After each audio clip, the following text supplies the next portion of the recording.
بسم الله الرحمن الرحيم الحمد لله الذي خلق السماوات والأرض وجعل الظلمات والنور ثم الذين كفروا بربهم يعدلون هو الذي خلقكم من طين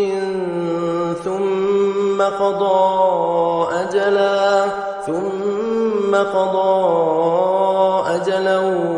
وأجل مسمى عنده ثم أنتم تمترون وهو الله في السماوات وفي الأرض يعلم سركم وجهركم ويعلم ما تكسبون وما تأتيهم من آية من آيات ربهم إلا كانوا عنها معرضين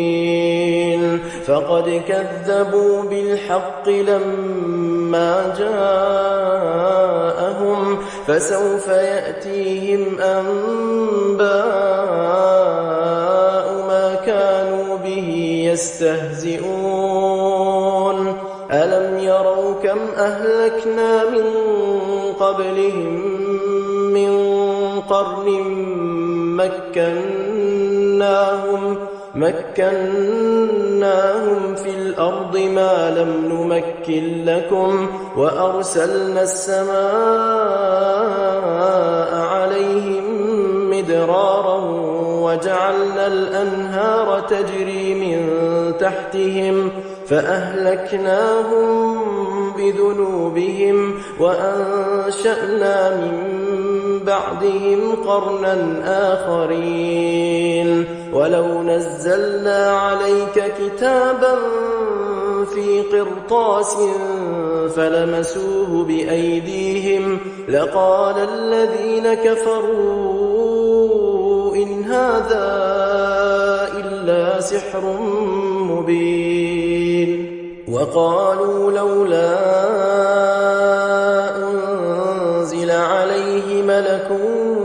ولو أنزلنا ملكا لقضي الأمر ثم لا ينظرون ولو جعلناه ملكا لجعلناه رجلا وللبسنا عليهم ما يلبسون ولقد استهزئ برسل من قبلك فحاق بالذين سخروا منهم ما كانوا به يستهزئون قل سيروا في الأرض ثم انظروا كيف كان عاقبة المكذبين قل لمن ما في السماوات والأرض قل لله كتب على نفسه الرحمة ليجمعنكم إلى يوم القيامة لا ريب فيه الذين خسروا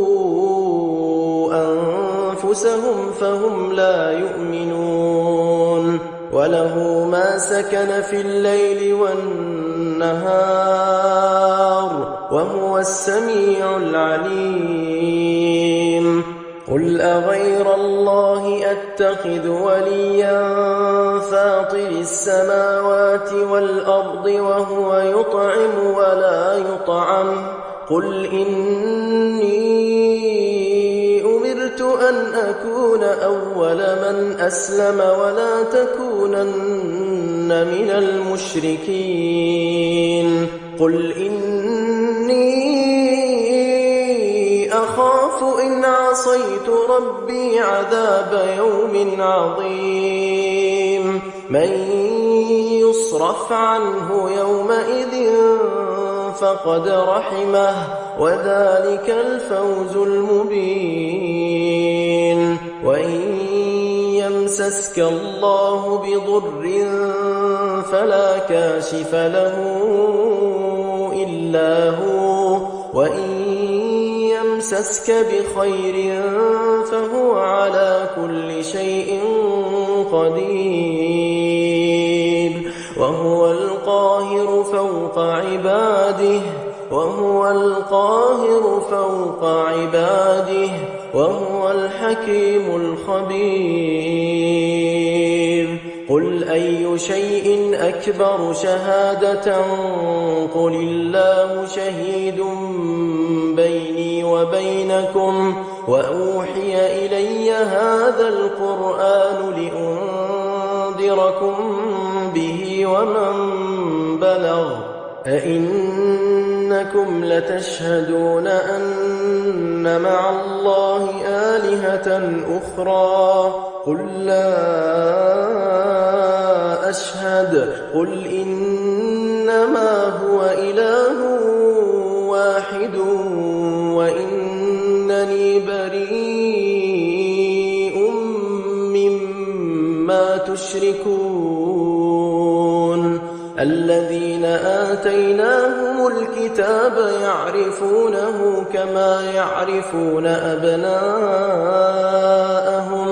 الذين خسروا أنفسهم فهم لا يؤمنون ومن أظلم ممن افترى على الله كذبا أو كذب بآياته إنه لا يفلح الظالمون ويوم نحشرهم جميعا ثم نقول للذين أشركوا أين شركاؤكم الذين كنتم تزعمون ثم لم تكن فتنتهم إلا أن قالوا والله ربنا ما كنا مشركين انظر كيف كذبوا على أنفسهم وضل عنهم ما كانوا يفترون ومنهم من يستمع إليك وجعلنا على قلوبهم أكنة أن يفقهوه وفي آذانهم وقرا وإن يروا كل آية لا يؤمنوا بها حتى إذا جاءوك يجادلونك يقول الذين كفروا إن هذا إلا أساطير الأولين وهم ينهون عنه وينأون عنه وإن يهلكون إلا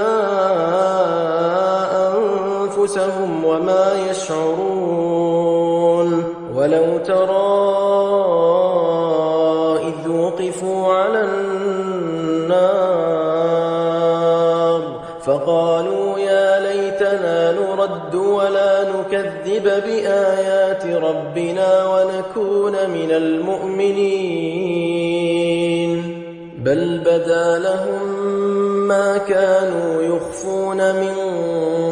قبل ولو ردوا لعادوا لما نهوا عنه وإنهم لكاذبون وقالوا إن هي إلا حياتنا الدنيا وما نحن بمبعوثين ولو ترى إذ وقفوا على ربهم قال أليس هذا بالحق قالوا بلى وربنا قال فذوقوا العذاب بما كنتم تكفرون قد خسر الذين كذبوا بلقاء الله حتى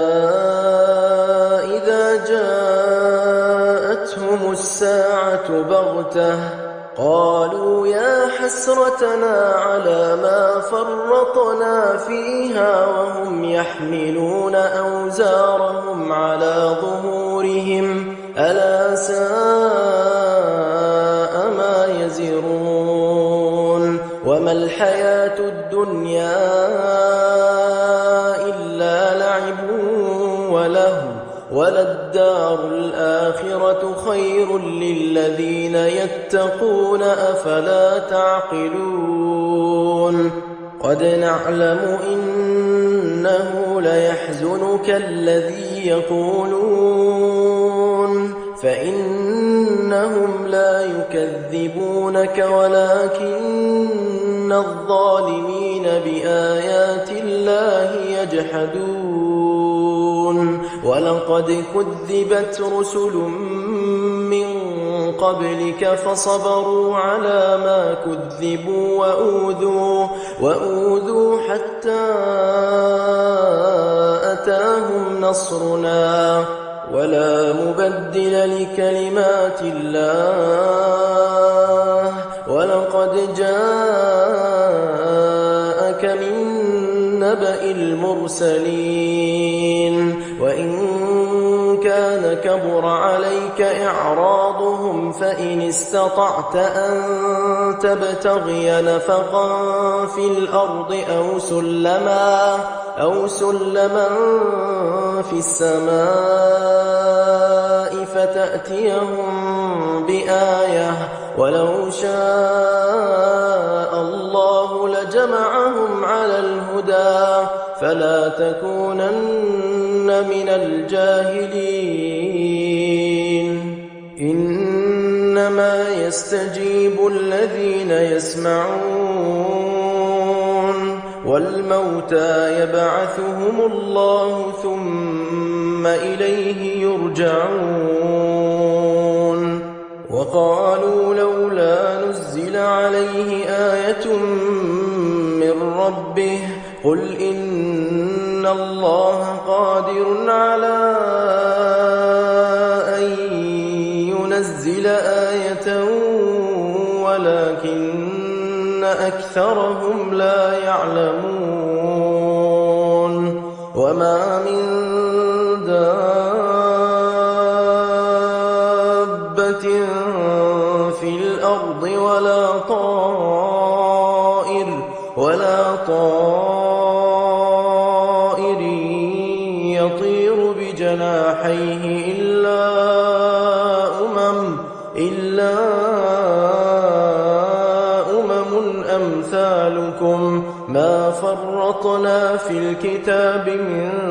شيء ثم إلى ربهم يحشرون والذين كذبوا بآياتنا صم وبكم في الظلمات من يشاء الله يضلله ومن يشاء يجعله على صراط مستقيم قل أرأيتكم إن أتاكم عذاب الله أو أتتكم الساعة أغير الله تدعون إن كنتم صادقين بل إياه تدعون فيكشف ما تدعون إليه إن شاء وتنسون ما تشركون ولقد أرسلنا إلى أمم من قبلك فأخذناهم بالبأساء والضراء لعلهم يتضرعون فلولا إذ جاءهم بأسنا تضرعوا ولكن قست قلوبهم وزين لهم الشيطان ما كانوا يعملون فلما نسوا ما ذكروا به فتحنا عليهم أبواب كل شيء حتى إذا فرحوا بما أوتوا أخذناهم بغتة فإذا هم مبلسون فقطع دابر القوم الذين ظلموا والحمد لله رب العالمين. قل أرأيتم إن أخذ الله سمعكم وأبصاركم وختم على قلوبكم من إله غير الله يأتيكم به انظر كيف نصرف الآيات ثم هم يصدفون. قل أرأيتكم إن أتاكم عذاب الله بغتة أو جهرة هل يهلك إلا القوم الظالمون وما نرسل المرسلين إلا مبشرين ومنذرين فمن آمن وأصلح فلا خوف عليهم ولا هم يحزنون والذين كذبوا بآياتنا يمسهم العذاب بما كانوا يفسقون. قل لا أقول لكم عندي خزائن الله ولا أعلم الغيب ولا أقول لكم إني ملك إن أتبع إلا ما يوحى إلي قل هل يستوي الأعمى والبصير أفلا تتفكرون. وأنذر به الذين يخافون أن يحشروا إلى ربهم ليس لهم من دونه ولي ولا شفيع لعلهم يتقون. ولا تطرد الذين يدعون ربهم بالغداة والعشي يريدون وجهه ما عليك من حسابهم من شيء وما من حسابك عليهم من شيء فتطردهم فتكون من الظالمين. وكذلك فتنا بعضهم ببعض ليقولوا أهؤلاء من الله عليهم من بيننا أليس الله بأعلم بالشاكرين. وإذا جاءك الذين يؤمنون بآياتنا فقل سلام عليكم كتب ربكم على نفسه الرحمة أنه من عمل منكم سوءا بجهالة ثم تاب من بعده وأصلح فأنه غفور رحيم. وكذلك نفصل الآيات ولتستبين سبيل المجرمين. قل إني نهيت أن أعبد الذين تدعون من دون الله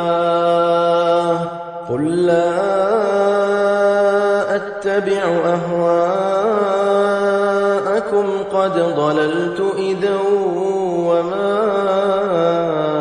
أنا من المهتدين. قل إني على بينة من ربي وكذبتم به ما عندي ما تستعجلون به إن الحكم إلا لله يقص الحق وهو خير الفاصلين قل لو أن عندي ما تستعجلون به لقضي الأمر بيني وبينكم والله أعلم بالظالمين وعنده مفاتح الغيب لا يعلمها إلا هو ويعلم ما في البر والبحر وما تسقط من ورقة إلا يعلمها ولا حبة في ظلمات الأرض ولا رطب ولا يابس إلا في كتاب مبين وهو الذي يتوفاكم بالليل ويعلم ما جرحتم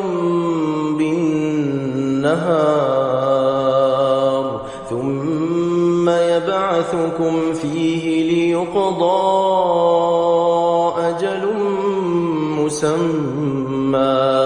ثم إليه مرجعكم ثم ينبئكم بما كنتم تعملون وهو القاهر فوق عباده ويرسل عليكم حفظه حتى إذا جاء أحدكم الموت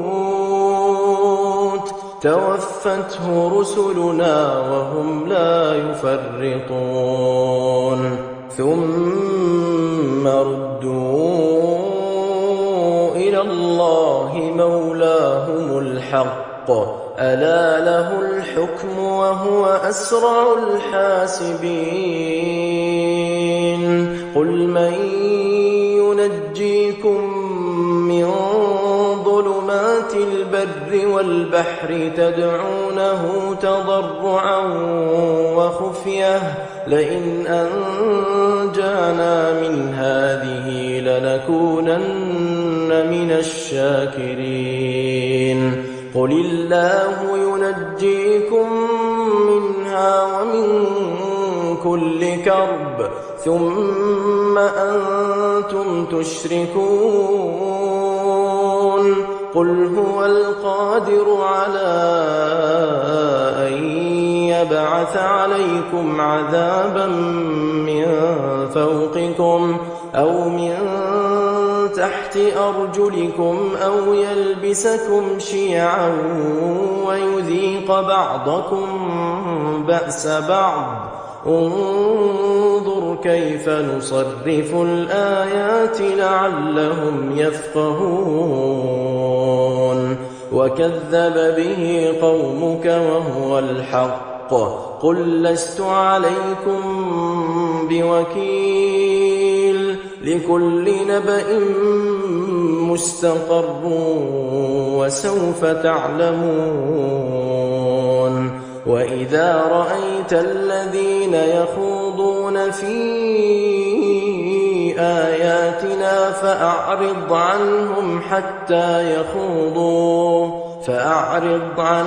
حتى يخوضوا في حديث غيره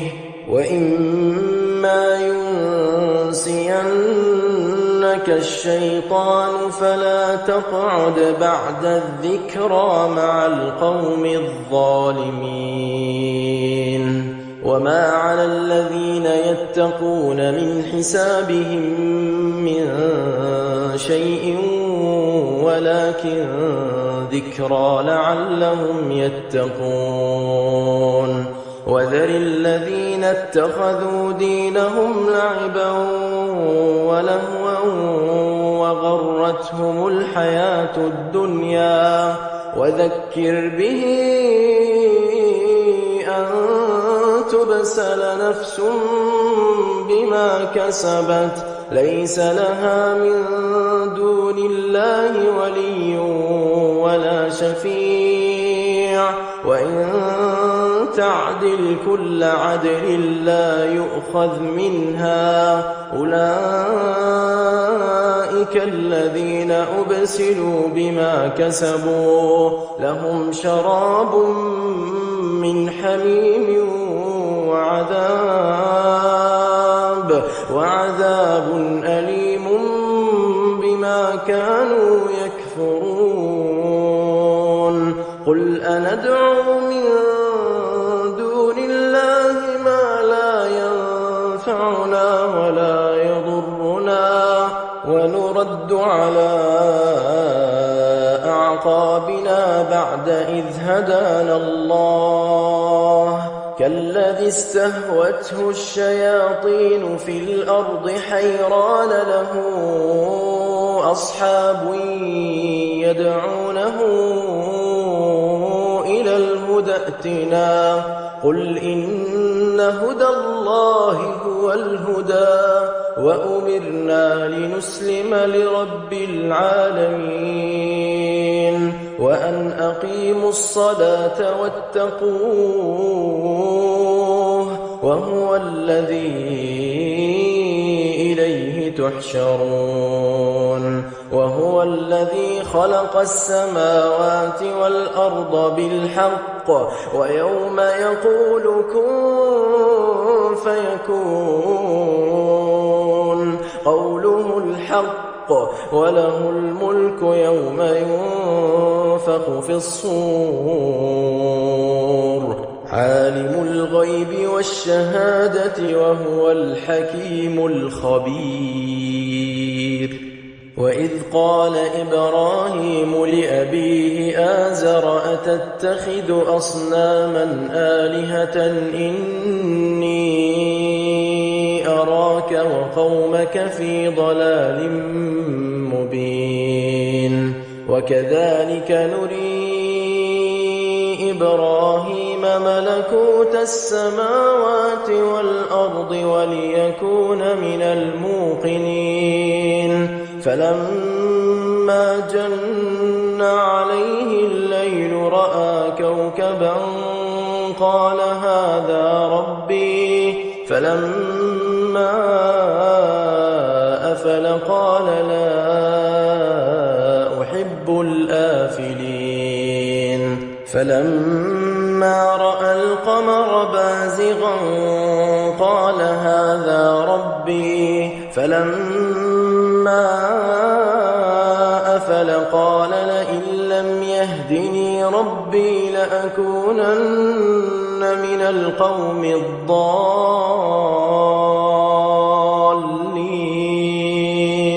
فلما رأى الشمس بازغة قال هذا ربي هذا أكبر فلما أفلت قال يا قوم إني بريء مما تشركون إني وجهت وجهي للذي فطر السماوات والأرض حنيفا وما أنا من المشركين وحاجه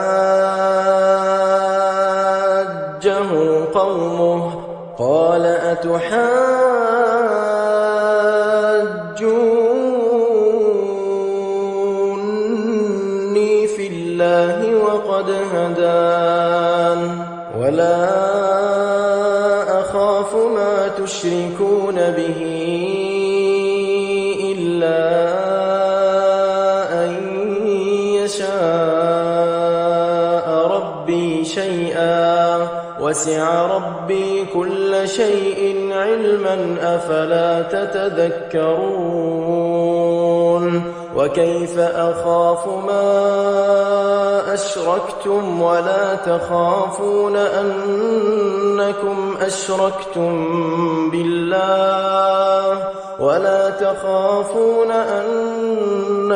أشركتم بالله ما لم ينزل به عليكم سلطانا فأي الفريقين أحق بالأمن إن كنتم تعلمون الذين آمنوا ولم يلبسوا إيمانهم بظلم أولئك لهم الأمن وهم مهتدون وتلك حجتنا آتيناها إبراهيم على قومه نرفع درجات من نشاء إن ربك حكيم عليم ووهبنا له إسحاق ويعقوب كلا هدينا ونوحا هدينا من قبل ومن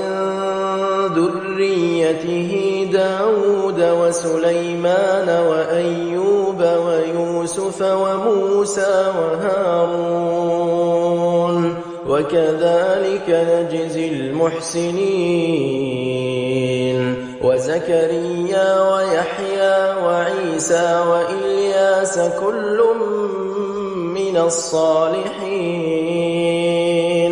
وإسماعيل واليسع ويونس ولوطا وكلا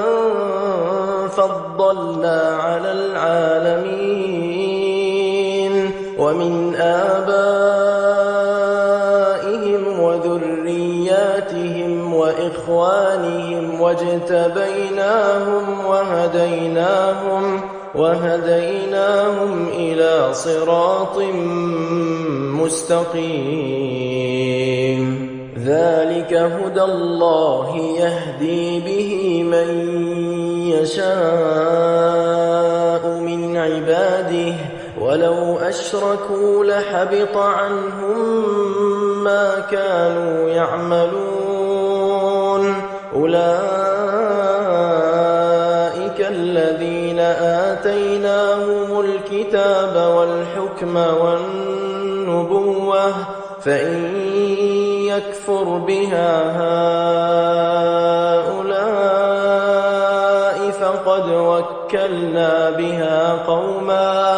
فقد وكلنا بها قوما ليسوا بها بكافرين أولئك الذين هدى الله فبهداه مقتده قل لا أسألكم عليه أجرا إن هو إلا ذكرى للعالمين وما قدروا الله حق قدره إذ قالوا ما أنزل الله على بشر من شيء قل من أنزل الكتاب الذي جاء به موسى نورا وهدى للناس تجعلونه قراطيس تبدونها وتخفون كثيرا وعلمتم ما لم تعلموا أنتم ولا آباؤكم قل الله ثم ذرهم في خوضهم يلعبون وهذا كتاب أنزلناه مبارك مصدق الذي بين يديه ولتنذر أم القرى ومن حولها والذين يؤمنون بالآخرة يؤمنون به وهم على صلاتهم يحافظون ومن أظلم ممن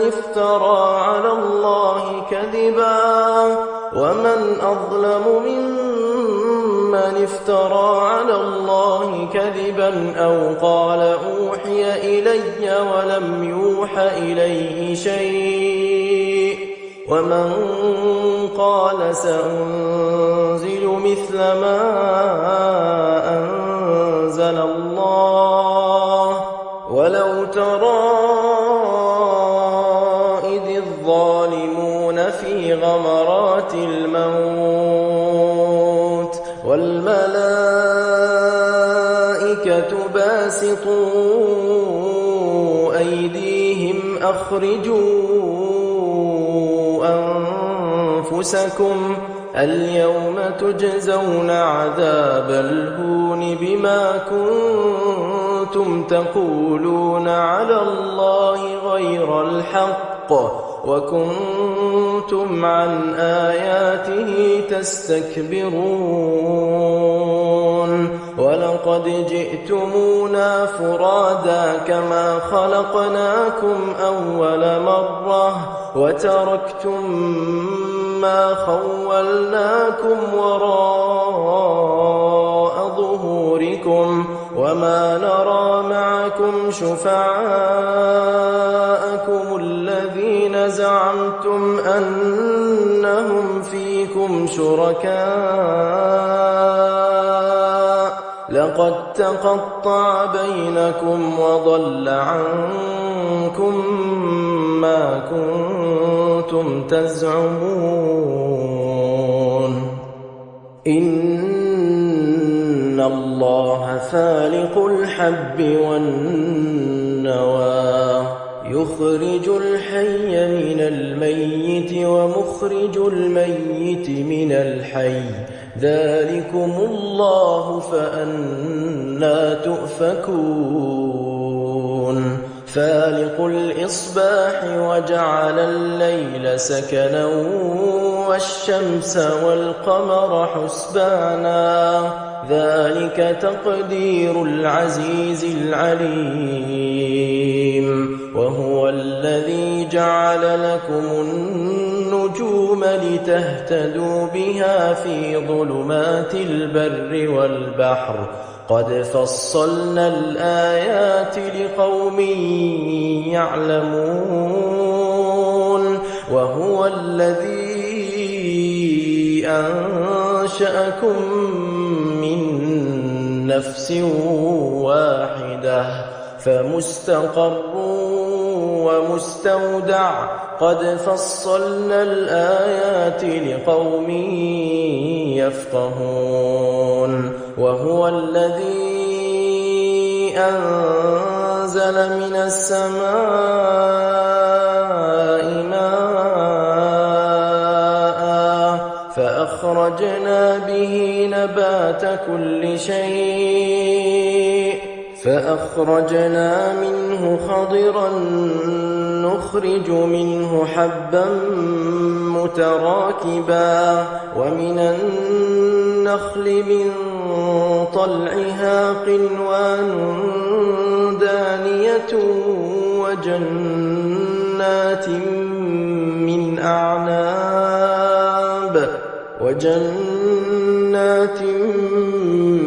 أعناب والزيتون والرمان مشتبها وغير متشابه انظروا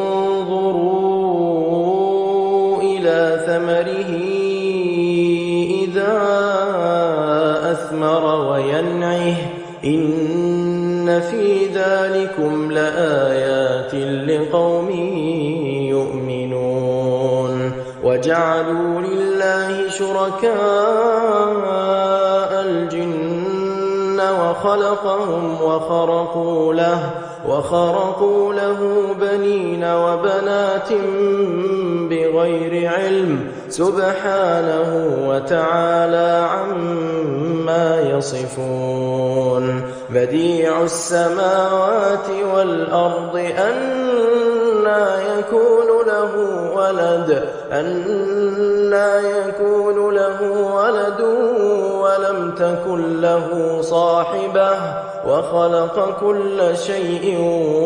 وهو بكل شيء عليم ذلكم الله ربكم لا إله إلا هو خالق كل شيء فاعبدوه وهو على كل شيء وكيل لا تدركه الأبصار وهو يدرك الأبصار وهو اللطيف الخبير قد جاءكم بصائر من ربكم فمن أبصر فلنفسه ومن عمي فعليها وما أنا عليكم بحفيظ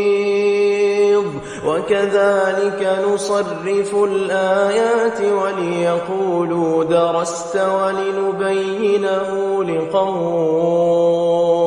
ولنبينه لقوم يعلمون اتبع ما أوحي إليك من ربك لا إله إلا هو وأعرض عن المشركين ولو شاء الله ما أشركوا وما جعلناك عليهم حفيظا وما أنت عليهم بوكيل ولا تسبوا الذين يدعون من دون الله فيسبوا الله عدوا بغير علم كذلك زينا لكل أمة عملهم ثم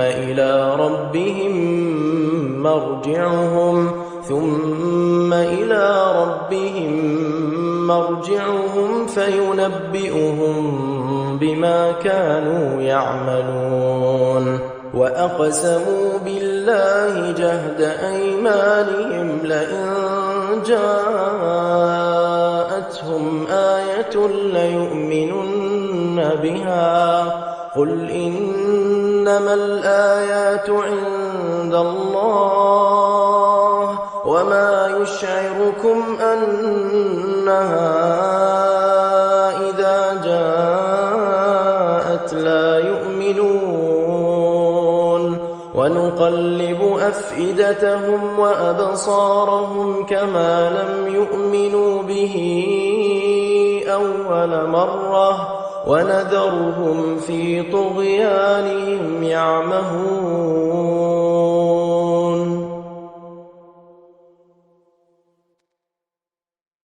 ولو أننا نزلنا إليهم الملائكة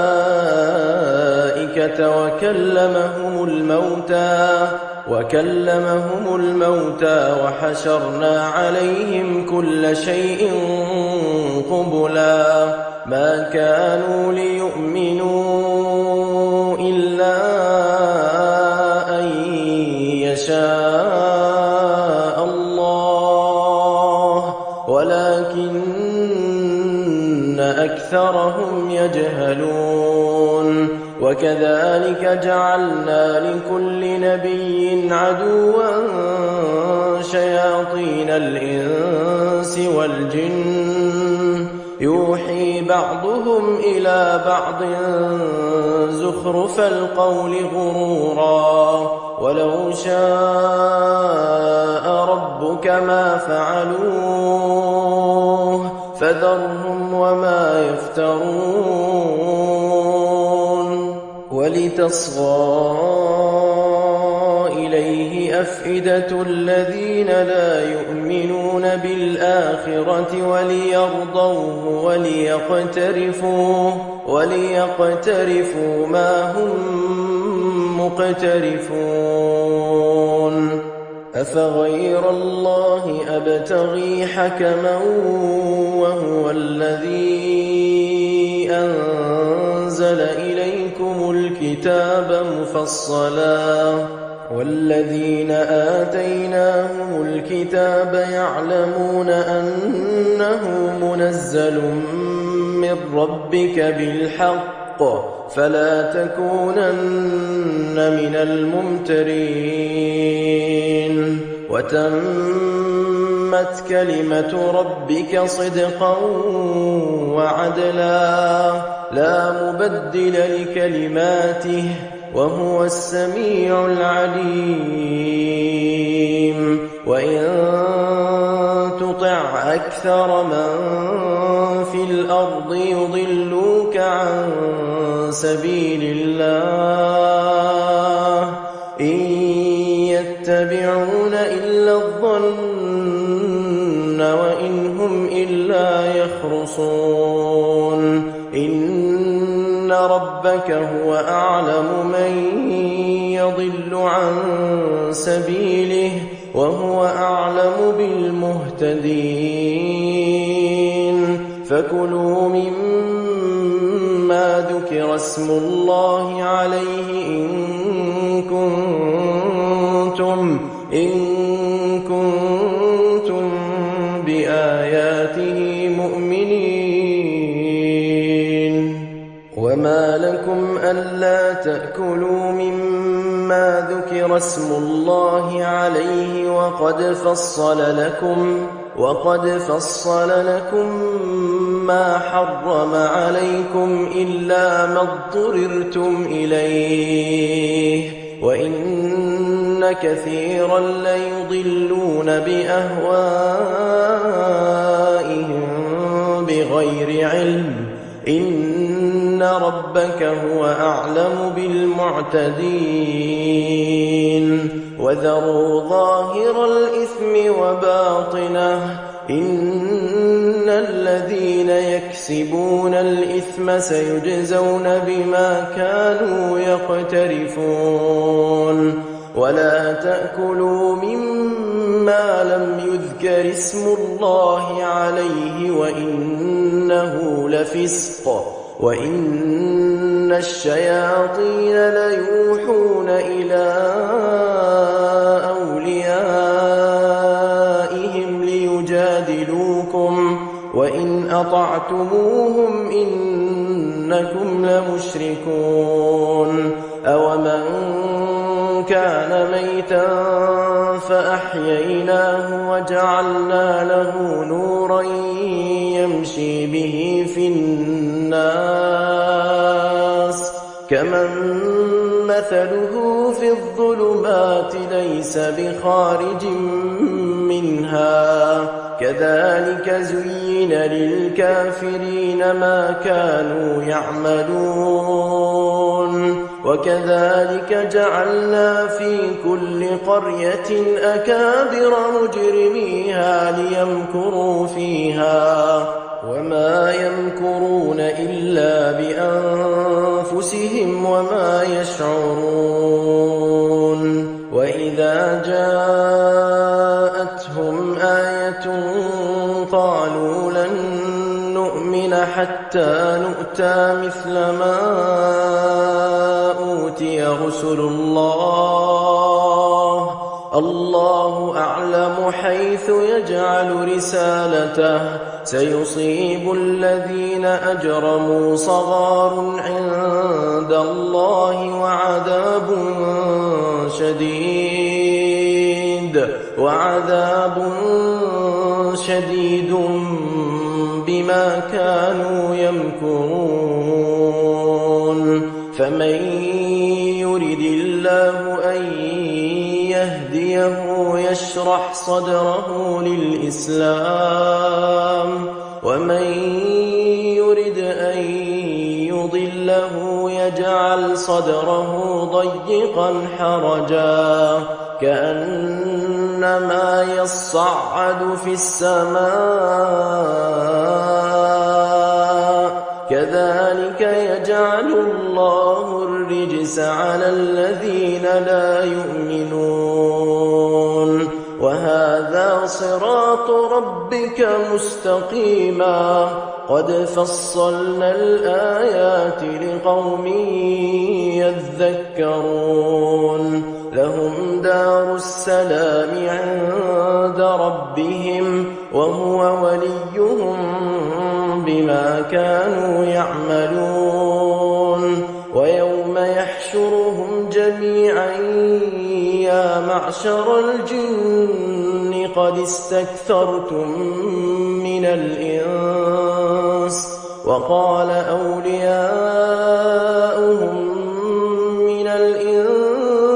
ربنا استمتع بعضنا ببعض وبلغنا أجلنا الذي أجلت لنا قال النار مثواكم خالدين فيها إلا ما شاء الله إن ربك حكيم عليم وكذلك نولي بعض الظالمين بعضا بما كانوا يكسبون يا معشر الجن والإنس ألم يأتكم رسل منكم يقصون عليكم آياتي وينذرونكم لقاء يومكم هذا قالوا شهدنا على أنفسنا وغرتهم الحياة الدنيا وشهدوا على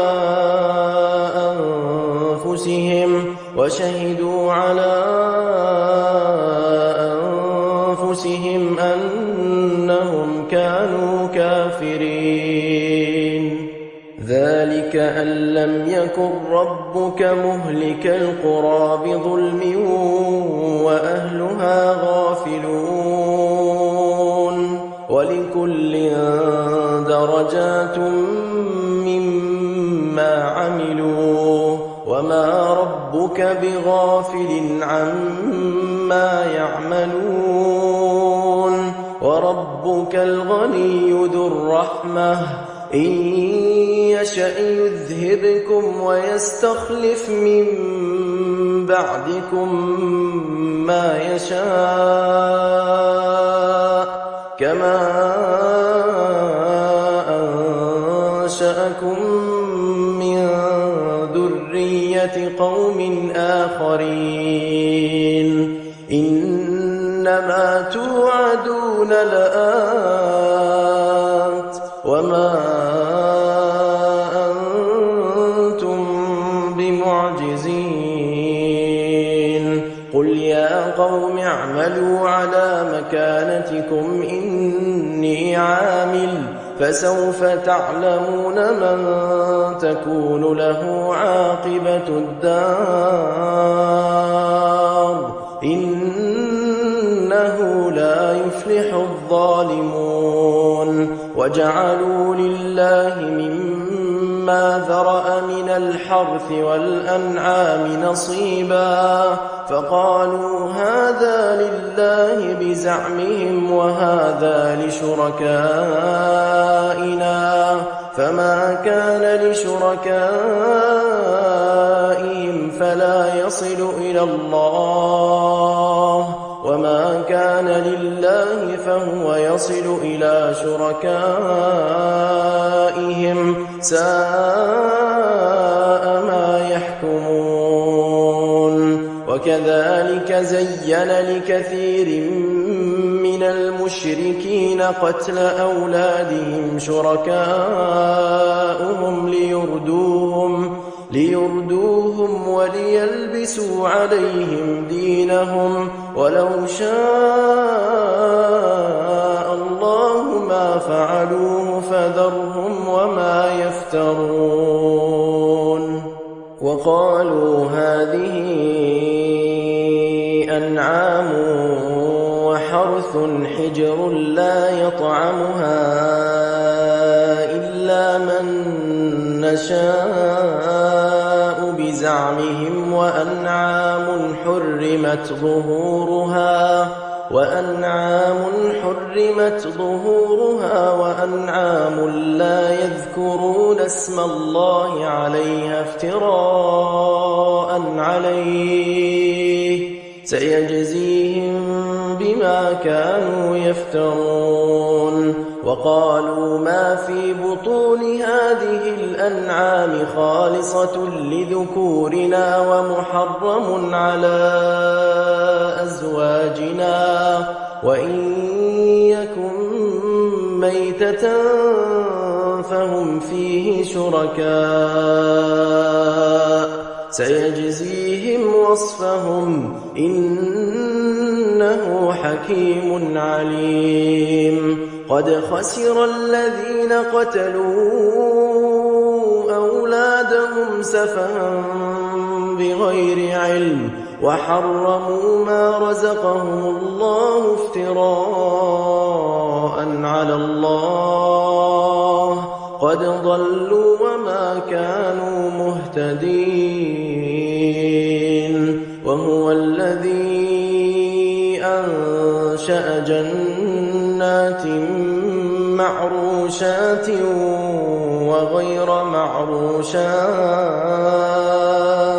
والنخل والزرع مختلفا أكله والزيتون والرمان متشابها وغير متشابه كلوا من ثمره إذا أثمر وآتوا حقه يوم حصاده ولا تسرفوا إنه لا يحب المسرفين. ومن الأنعام حمولة وفرشا كلوا مما رزقكم الله ولا تتبعوا خطوات الشيطان إنه لكم عدو مبين. 8 أزواج من الضأن 2 ومن المعز 2 قل أذكرين حرم أم الأنثيين أما اشتملت عليه أرحام الأنثيين نبئوني بعلم إن كنتم صادقين. ومن الإبل 2 ومن البقر 2 قل أذكرين حرم أم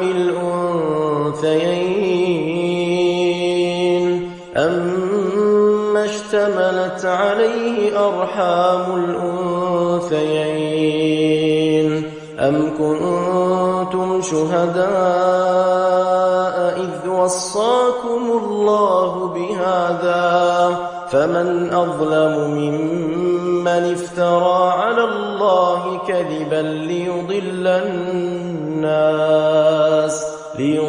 الناس بغير علم إن الله لا يهدي القوم الظالمين. قل لا أجد فيما أوحي إلي محرما على طاعم يطعمه إلا أن يكون ميتة أو دما مسفوحا أو لحم خنزير فإنه رجس أو فسقا أهل لغير الله به فمن اضطر غير باغ ولا عاد فإن ربك غفور رحيم. وعلى الذين هادوا حرمنا كل ذي ظفر ومن البقر والغنم حرمنا عليهم شحومهما إلا إلا ما حملت ظهورهما أو الحوايا أو ما اختلط بعظم ذلك جزيناهم ببغيهم وإنا لصادقون فإن كذبوك فقل ربكم ذو رحمة واسعة ولا يرد بأسه عن القوم المجرمين سيقول الذين أشركوا لو شاء الله ما أشركنا ولا آباؤنا ولا حرمنا من شيء كذلك كذب الذين من قبلهم حتى ذاقوا بأسنا قل هل عندكم من علم فتخرجوه لنا إن تتبعون إلا الظن وإن أنتم إلا تخرصون قل فلله الحجة البالغة فلو شاء لهداكم أجمعين قل هلم شهداءكم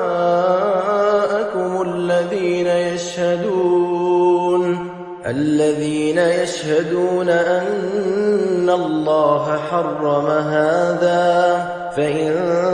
شهدوا فلا تشهد معهم ولا تتبع أهواء الذين كذبوا بآياتنا والذين لا يؤمنون بالآخرة وهم بربهم يعدلون قل تعالوا أتل ما حرم ربكم عليكم ألا تشركوا به شيئا وبالوالدين إحسانا ولا تقتلوا أولادكم من إملاق نحن نرزقكم وإياهم ولا تقربوا الفواحش ما ظهر منها وما بطن ولا تقتلوا النفس التي حرم الله إلا بالحق ذلكم وصاكم به لعلكم تعقلون ولا تقربوا مال اليتيم إلا بالتي هي أحسن حتى يبلغ أشده وأوفوا الكيل والميزان بالقسط لا نكلف نفسا إلا وسعها وإذا قلتم فاعدلوا ولو كان ذا قربى وبعهد الله أوفوا ذلكم وصاكم به لعلكم تذكرون وأن هذا صراطي مستقيما فاتبعوه ولا تتبعوا السبل فتفرق بكم عن سبيله ذلكم وصاكم به لعلكم تتقون ثم آتينا موسى الكتاب تماما على الذي أحسن وتفصيلا لكل شيء وهدى ورحمة لعلهم بلقاء ربهم يؤمنون وهذا كتاب أنزلناه مبارك فاتبعوه واتقوا لعلكم ترحمون أن تقولوا إنما أنزل الكتاب على طائفتين من قبلنا وإن كنا عن دراستهم لغافلين أو تقولوا لو أنا أنزل علينا الكتاب لكنا أهدى منهم فقد جاءكم بينة من ربكم وهدى ورحمة فمن أظلم ممن كذب بآيات الله وصدف عنها سنجزي الذين يصدفون عن آياتنا سوء العذاب بما كانوا يصدفون هل ينظرون إلا أن تأتيهم الملائكة أو يأتي ربك أو يأتي بعض آيات ربك يوم يأتي بعض آيات ربك لا ينفع نفسا إيمانها لم تكن آمنت من قبل أو كسبت في إيمانها خيرا قل انتظروا إنا منتظرون إن الذين فرقوا دينهم وكانوا شيعا لست منهم في شيء إنما أمرهم إلى الله ثم ينبئهم بما كانوا يفعلون من جاء بالحسنة فله عشر أمثالها ومن جاء بالسيئة فلا يجزى إلا مثلها وهم لا يظلمون قل إنني هداني ربي إلى صراط مستقيم دينا قيما ملة إبراهيم حنيفا وما كان من المشركين قل إن صلاتي ونسكي ومحياي ومماتي لله رب العالمين لا شريك له وبذلك أمرت وأنا أول المسلمين قل أغير الله أبغي ربا وهو رب كل شيء ولا تكسب كل نفس إلا عليها ولا تزر وازرة وزر أخرى ثم إلى ربكم مرجعكم فينبئكم بما كنتم فيه تختلفون وهو الذي جعلكم خلائف الأرض ورفع بعضكم